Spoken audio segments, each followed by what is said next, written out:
Hi guys, good day. Welcome back to my YouTube channel. So today we are here in the Garden Ciudad de Victoria. This one is located in Bukawi, Bulacan, which is really near Urban Deca Homes, Marilao.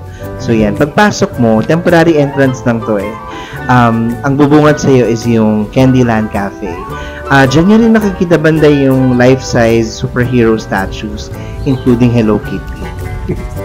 Yun. So, apart from that cafe, no guys, may kita nyo rin sa loob, meron dyang orchidarium, Japanese garden, arena rides, garden dome theater, cactus land, flower dome, animal world na hindi ko pinuntahan. Personally,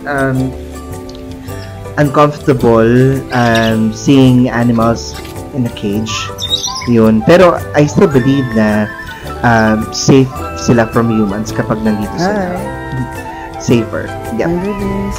Well, apart from that, guys, may kita nyo din dyan yung Hedge Maze, Embrace Cafe, and even fine dining restaurant. Meron din dyan, guys. So, hindi kayo magugutom. And you know what? This is only for 300 pesos. Diba? Na dating tayo 50. So, kung gusto niyo mag-relax, mag-unwind, mag-me time, pwedeng-pwede dito. Ang bubungad sa inyo, guys, no, luscious park, animal-shaped plants, nice gazebos, yan, na Instagrammable. Yan. Maganda yung garden, actually. Kung nakapunta kayo ng Singapore na, some parts, parang Singapore type. Yun. Ayan. Tapos nakikita niyo yung pandang malaki dyan. Sa ilalim yan, pwede kayong magpahinga dyan. Tingnan natin ha. Puntahan natin yung part na yun. Kasi meron dyang table, meron dyang chairs, yan, benches. Ito yung malaking bear. Ayan o guys.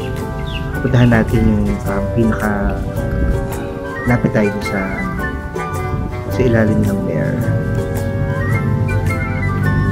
Panda pala. Ay, it's a bear. Yan. Diba? Pag napagod kayo sa kakalakad, pwede kayo magpahinga doon, tsaka dyan. Okay, pero, you know what, I also suggest na magdala kayo ng, mosquito repellent. Of lotion, ganyan. Medyo malamok. Lalo na paggabi. Yan.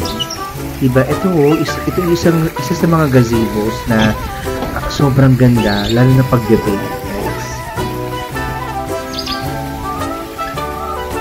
Diba? Ang sarap mag-relax dyan. And luckily, nung time na yan, hindi masyado mainit. Tsaka mahangin. And, hindi kayo mawawala kasi may guide naman. Etong part na to, yung nilibot natin na yan, this is what they call the new garden. Yun. So later, guys, if you still have time, I suggest that you also watch the other video.